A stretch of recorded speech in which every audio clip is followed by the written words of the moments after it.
This is Mr. Moto. Mr. I.A. Moto.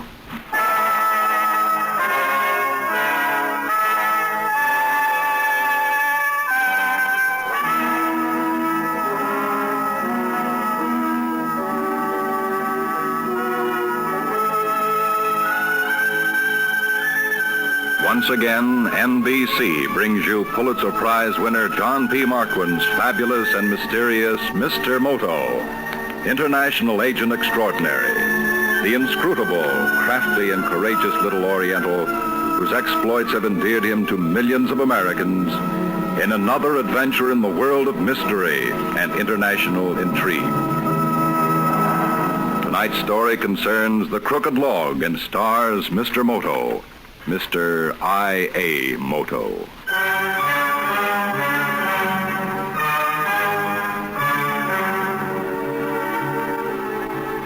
It is said that a crooked log makes a better fire than a straight one.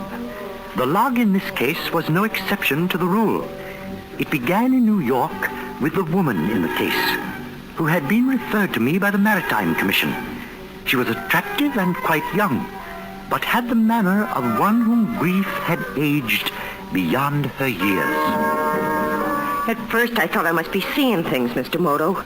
But then I went back and took another look, and it was definitely a picture of my husband. You say this painting was in the window of a shop on 57th Street? Yes, between Park and Madison. It's called the Auchincloss Gallery. Please describe the painting, Mrs. Clausen. All right. Well, in the background is this South Pacific-type beach. Yes? There's some war souvenirs in the background, a couple of rusty landing barges, a stack of oil drums. But what first caught my eye was this pin-up calendar tacked to a palm tree. The month showing is January 1948, and the date is circled in red, the 3rd. What is the significance of that date? The day my husband's ship exploded in the Pacific and sank with all hands. Oh, that is the SS Emily Landis, of which your husband was captain. Yeah, that's right. But, Mr. Moto, that picture is dated 1950, and I've been a widow for 3 years. The artist might have finished the painting at a later date. No, I don't think so, Mr. Moto. I think my husband's still alive. And I think that picture may be his way of telling me so. How do you explain his failure to get in touch with you directly? Maybe he couldn't. Maybe he was afraid. Afraid? Look, the Emily Landis was carrying valuable chemicals. Ah. Clifford Landis, the owner of the line, collected $1 million insurance.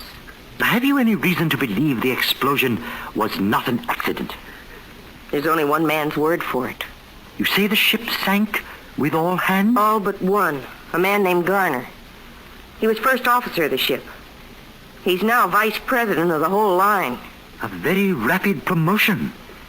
And his testimony?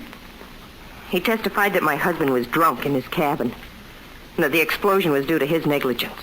The commission was satisfied with Mr. Garner's testimony? They didn't have any choice.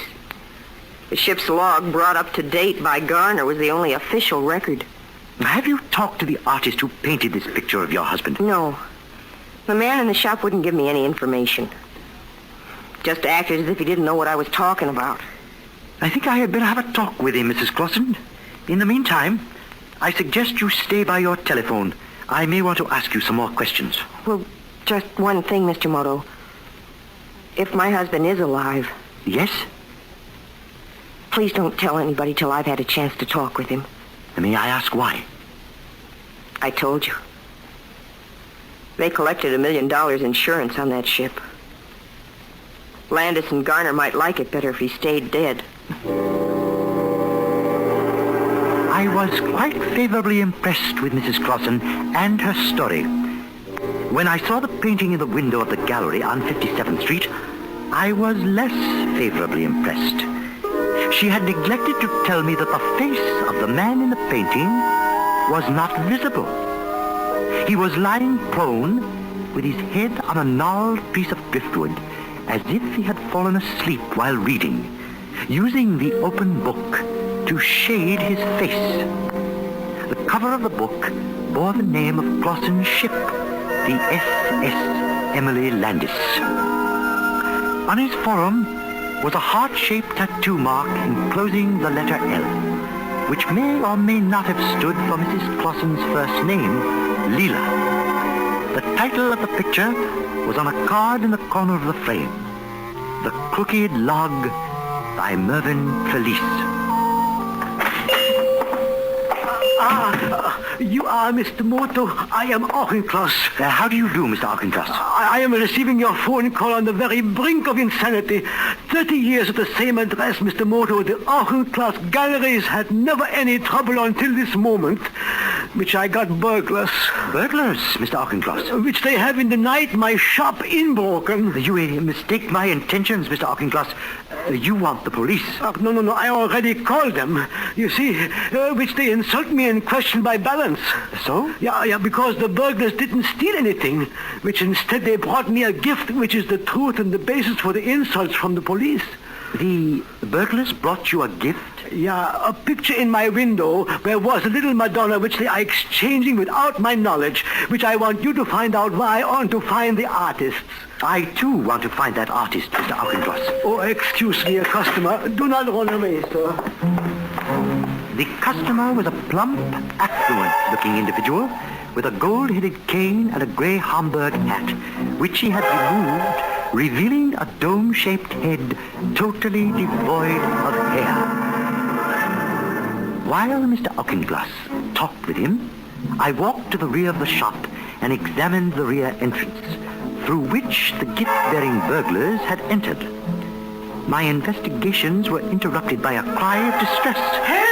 Police! Stop thief! Quick, somebody! Mr. Auchincloss, what is it? Oh, that man, he has stolen the picture from the window. Stop him! Do not worry, Mr. Auchincloss. He couldn't have gone very far. No, but hurry before he loses it. Stop for a moment, sir. Please. Unhand me, sir, or I shall call an officer. That will not be necessary, sir. I will take that picture. I paid for this picture in coin of the realm, sir. That ridiculous foreigner is only trying to make trouble for me. Then I am sure you will not object to coming back while we check on your story. You are adamant, sir? I am. Well, but mind you, I mean to have this picture by fair means or foul. Are you by any chance the artist? I have had about enough of your insults. You have trapped him. Burglars bring, burglars take away. You see, Mr. Moto, which is all too strange to be harmless. I am inclined to agree, Mr. Auchincloss. Thief indeed. You are the thief, sir. After bidding me up to $50,000 for this wretched canvas, and then refuse my very generous offer. Explain to him, Mr. Moto, which the artist has not quoted me the price or even authorized me to sell it. But then by all means let us find him and talk to him. That should be simple. It is not simple. Here is Mr. Moto, a secret agent looking for him. My name is Carmichael, sir. How do you do? If you succeed, Mr. Moto, finding that artist, I will pay you $5,000, irrespective of the price of the merchandise. Why does he always want to pay so much for everything? It is all too strange to be harmless. I am a connoisseur, sir. When I want a thing, price is no object. And where can I reach you, Mr. Carmichael? That will not be necessary. I or my agent, sir, will contact you. Of that you may be sure. Good day. When he had gone, I returned to my investigation of the window at the rear of his shop. A neat hole had been cut through the glass, and the burglar alarm had been dismantled as delicately as if by the hand of a watchmaker. There were, to my knowledge, only 3 men with enough skill to have done it. 2 were in Sing Sing, and the 3rd had retired from burglary to operate a small bar on the Hoboken waterfront.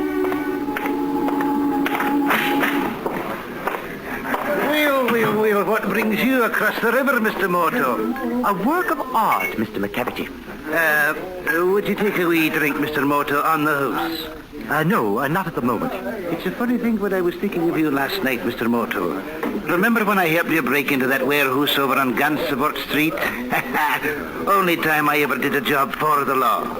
Yes, I was thinking about you today, too, Mr. McCavity. Well, great minds the same channel, eh, Mr. Moto? I was thinking about a 6-volt Mitchell burglar alarm with a 3-way circuit breaker, the Auchincloss Galleries on 57th Street. What were you thinking about? You know, I was thinking about you when I was doing it, Mr. Moto. Eerie, is it not? Very, very strange indeed. Aye, but it did me good. Took 10 years off my life to get out the old kit, take my shoes off and do a job again. You saw it, did you? Oh, yes, I was there. Well then, was it all right? I don't think I lost my touch to you. It was quite skillful. By the way, may I ask why you did it? Oh, just impulse. A man paid me $50 to take a picture in. Do you know why he wanted it in that window? No, I don't ask questions. You know me. Now then, what's up? They're not after me, are they? I am trying to locate the artist who painted that picture. I wouldn't have ken an artist when I see one. Now, how about the man who hired you? Do you know where he is? Ugh, aye, then why didn't you ask me that before? He's away over at yon table. Huh? Do you see him? The one with the scarred face. The name he gave me was Bert Clausen. I looked back at the table Mr. McCavity had pointed out. I saw a big man with dark hair and approximately 2 days' growth of beard on the left side of his face. The other side of his face was solid scar tissue from his hairline to his collar. It could have been caused by a burn. Across the table from him sat a small man in a rumpled white suit. When I approached the table, I saw that there was paint under his fingernails. Mr. Clausen did the talking. What do you want? I want to talk to you, Mr. Clausen. About the crooked lodge? That is correct. What's the offer? $50,000. I can't hear you. Tell him to add a zero. Maybe that'll make my hearing better. May I ask what is in that picture to make it worth $500,000? No, I can't figure you. If you don't know about the crooked log, what are you in this for? Someone wants to find the artist who painted that picture. You don't want the painting. He seemed to want it very, very much. Oh? What'd he say? I mean, exactly what did he say? That he would pay $5,000 to the one who succeeds in finding the person authorized to sell the crooked log. Well, you found me. If you think you can collect on that, try it. Is there another bidder? Look, Slant Eyes, guessing smart will get you no place. You don't even know what you're looking for. They'll never tell you, neither will I. If painting is your hobby, stick around. If it's your living, you're wasting your time here. I am inclined to agree with you, Mr. Clausen. Good night, and thank you for your very, very good advice. Outside the bar, I walked to the corner and waited. I did not have to wait long. It was the little silent man in the crumpled white suit and an artist beret who had been sitting at Clausen's table. He was wringing his hands and all but weeping. Please, I've got to talk to you. He's crazy. He doesn't know what he's talking about. Unless you are quite sure what you are talking about, sir, I had rather... No. I painted that picture. The crooked log. Huh? I'm Mervyn Trelease. I did authorize Clausen to sell it for me, but he's crazy. $50,000, for heaven's sakes, I accept. Don't pay any attention to him. I think Mr. Clausen is right about one thing. The gentleman might pay $50,000 for the picture, but he wants some information as well. I'll gladly tell you anything I know. I have no secrets. What do you know about Mr. Clausen, for instance? Please, let's walk on a ways. Do you mind? Not at all. Well, I met him in Tahiti. Yes? I don't know how he arrived there. He'd never say. One day I found him on the beach in front of my house. That's when I painted the picture. He said if I'd come back to the States with him, he could get me a lot of money for my paintings. I see. Especially one I called the crooked log. Why did you call it the crooked log? That chunk of driftwood in the painting. He wanted to keep it as a souvenir. Worked on it for days, polishing it, scraping out the termite nest, drying it out. And when we sailed for the States, he brought it with him in a little chest he'd made for it. Do you know where that is now? Why, yes, he left it in my studio along with some other things. I would like to examine that log, Mr. Trelease. Oh, Clausen would be very angry if he knew. I wouldn't dare take you there myself. I'll give you the address. Come there in an hour. Second floor. First door at the top of the stairs.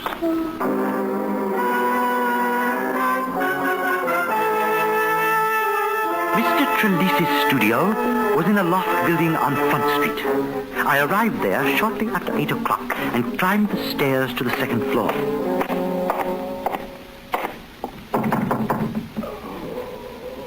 Mr. Trelease?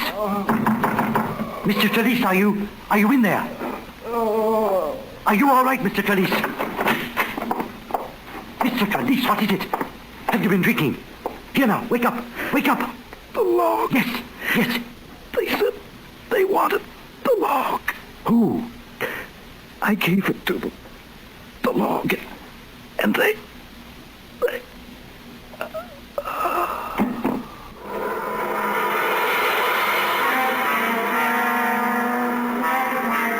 He had half raised his head, and when it dropped back to the floor, it turned slightly to one side, and then I saw what had happened.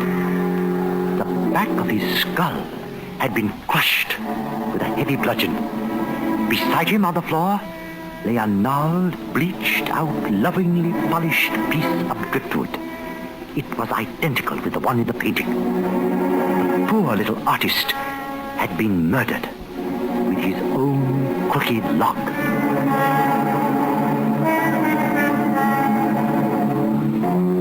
While I was waiting for the police to arrive, I made a hasty search of the murder room.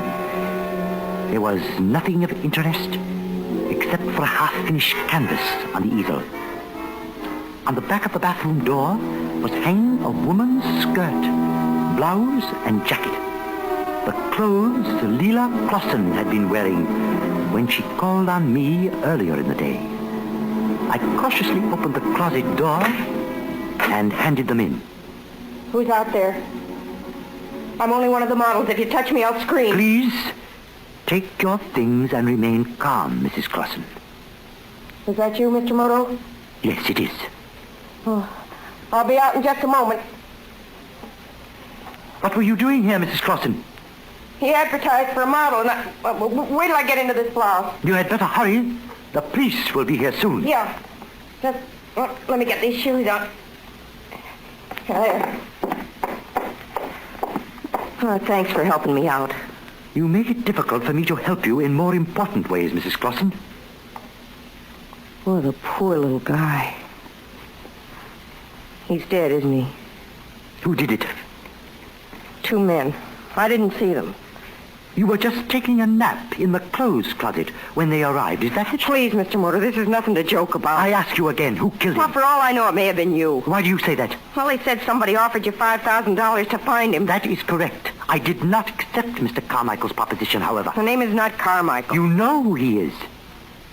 How much have you found out so far? I only know for certain that this man has been murdered. You don't know why? I think they thought he knew something he did not know. Yeah, about the crooked log. He thought it was that hunk of wood, the poor dope. So they brained him with it. It could have been your husband who did it. Bert? Bert's alive? Did you come to me to find out if he was alive or to make sure he was dead? Well, that's a crazy thing to say. Or did you want that logbook for yourself? What's it good for except to clear my husband? You pointed out that the ship was insured for $1 million. So? If your husband has the straight log of that voyage, the owner of the line, Mr. Landis, and the first officer of the ship, Mr. Garner, would pay a good deal to suppress it. I hate to think of Bert being a blackmailer. Although I don't know why I care. He was always a skunk as far as I was concerned. Oh, but gee, when I read in the papers how they were hanging it all on him after he's dead and can't speak for himself, it made me sore. And he always had a lot of respect for ships, so I knew it was something cooked up. Listen, when you said he was alive, you weren't just saying that, were you? I was not just saying that, Mrs. Clausen. Well, how did he look? Was he hurt bad? That depends on how you feel about scars. I don't want to see him. It's been so long, he could have been in touch. I used to dread every time he'd come into port. Every time he left, I swore I'd never see him again. So he comes back from the dead all scarred up, and I'm supposed to feel different? What precisely does this logbook, the log of the SS Emily Landis, look like? Well, it's like the others I've seen. Nothing special about the size of a ledger. And what does Mr. Landis look like? Fat, 55, with a beautiful head of hair. Mr. Carmichael fits that description, but he is quite bald. that amuses you? Landis is more worried about that log than I thought. You mean he left his toupee at home? Well, he'd have to do something to disguise himself. He's too well known. I mean, his going around in person haggling over a painting. No, but listen, Mr. Moto, I'm scared. You don't know Landis like I do. And Bert's a fool to bargain with him. Landis is an old pirate. He comes from a long line of pirates. See, shipping isn't like other businesses. They're all tough and mean and crazy from the top on down. How much insurance did you collect on your husband, Mrs. Clausen? All right, Nosy, I'll tell you. $50,000. Leela Clausen was an enigma. I was sure she was telling the truth, but I never knew just how much of it she was telling. I made a rough estimate, and on the strength of it, let her go. Then I examined that piece of driftwood. I had a hunch that Clausen had not spent all that time fixing and polishing it for his private amusement. And I was quite correct. The underside of it had been rotted away originally, and the hollowed out part was sealed with a layer of pitch. Underneath, I found what I was looking for, the logbook of the SS Emily Landis. I found Mr. Clausen at the table in the bar where I had left him. I laid the book down on the table in front of him. So you found it? As you see, Mr. Clausen. Wait till I get hold of that little paint slinger, I'll murder him. Unfortunately, someone beat you to it. Oh. Well, it was his own fault he talked too much. You suffer from even a more dangerous ailment, Mr. Clausen. You do not talk enough. Yeah, maybe you're right, Slant Eyes. What shall we talk about? A 9-letter word beginning with B and spelled blackmail. You're wrong. What do you choose to call it, Mr. Clausen? Any master or officer of an American ship unemployed in a foreign country as a result of shipwreck shall receive full pay, maritime law. I am quite aware of that. Well, Landis owes me 3 years of it at $25,000 per. Total $75,000. You see, I had another score to settle with Landis and Garner besides money. I had to pay them off for a lot of nice guys that went down in that ship for a lousy insurance fraud. I knew Landis would buy that picture, and I knew he'd look at it till he'd go crazy. Well, I wanted to let him squirm for a while before I let him have it. How did you manage to come out of that wreck alive? Garner made the mistake of planting a charge of explosive right outside my cabin. So? So instead of trapping me, it blew me out a porthole, clear over the starboard rail, and I hit the water a good 50 feet clear of the ship. And where did you obtain the rubber raft? A mermaid swiped it for me from Davy Jones' locker. Now do you believe my story? Every word of it, Mr. Clausen. I'll do my best to prove it.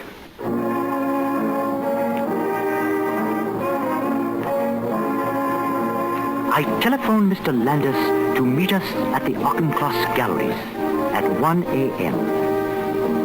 It took Mr. McCafferty a few minutes to figure out the new burglar alarm that had been installed, but he did not fail me.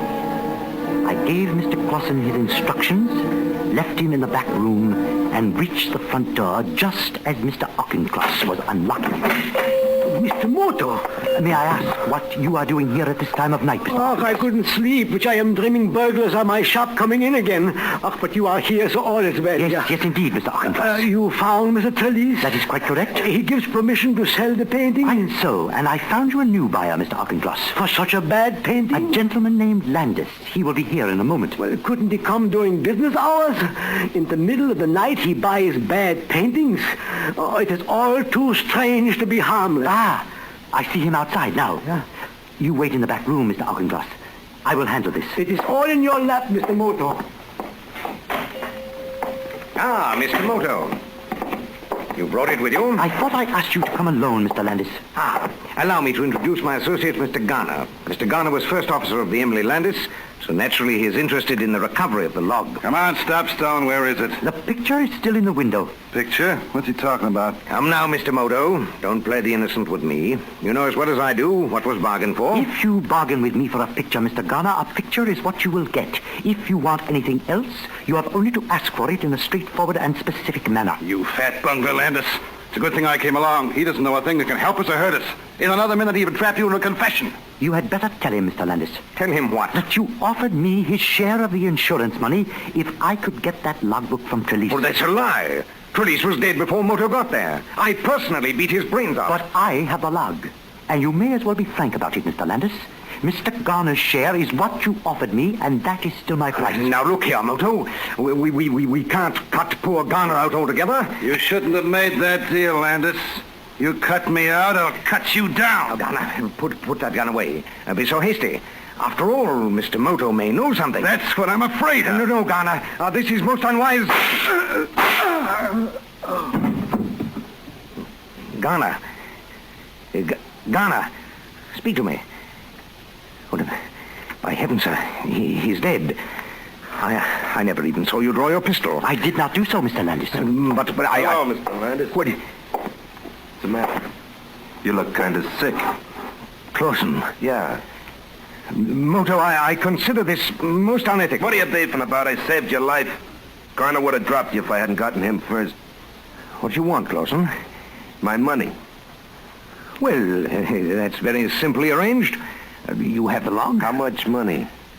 I have $50,000 in this briefcase. That's all the cash I could raise on such short notice. All right, I'll take your personal note for the rest of it. Sit down there and write. Moto, you're not going to let him do this? Take your share, too? I said right. Yes. Well, that's it. I trust you're a man of your word. Moto, you sign it as witness. With pleasure, Mr. Clausen. Moto, you're a madman. Give it to him now, Moto. You are quite sure this is what you want, Mr. Clausen? I know what I'm doing. Very well. Here you are, Mr. Landis. The log of the SS Emily Landis. Thank you, sir. You're a gentleman and a scholar. Bonsoir, adieu, and goodbye. Mr. Landis. Your long-lost Ulysses has sailed home at last, madam. My felicitations.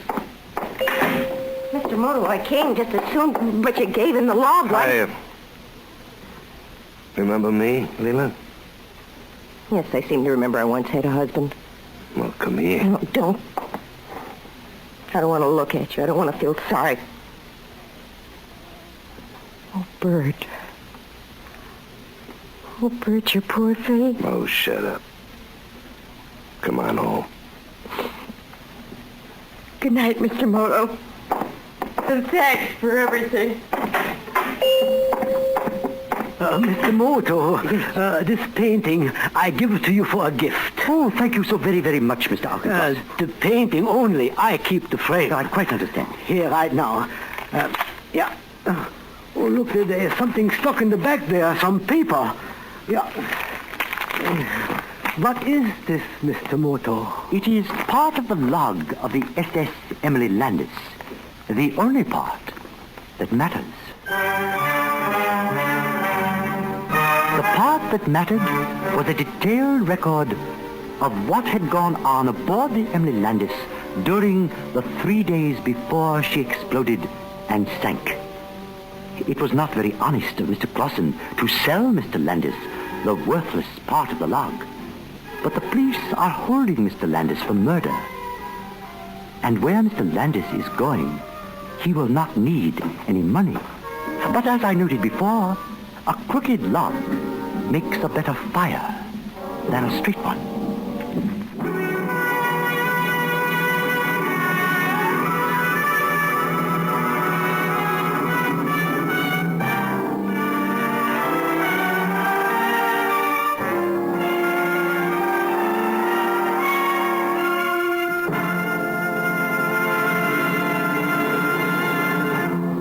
You have just heard the world's greatest secret agent, Mr. I.A. Moto, in The Crooked Log. And now, may the serenity of an October evening bring sleep to your waiting eyes and bear you away upon a fragrance of night-blooming jasmine in the tranquility of a summer garden, reflected in the still pool of untroubled dreams. Good night. James Monk starred as Mr. Moto. The script was written and directed by Harry W. Junkin, produced by Carol Irwin.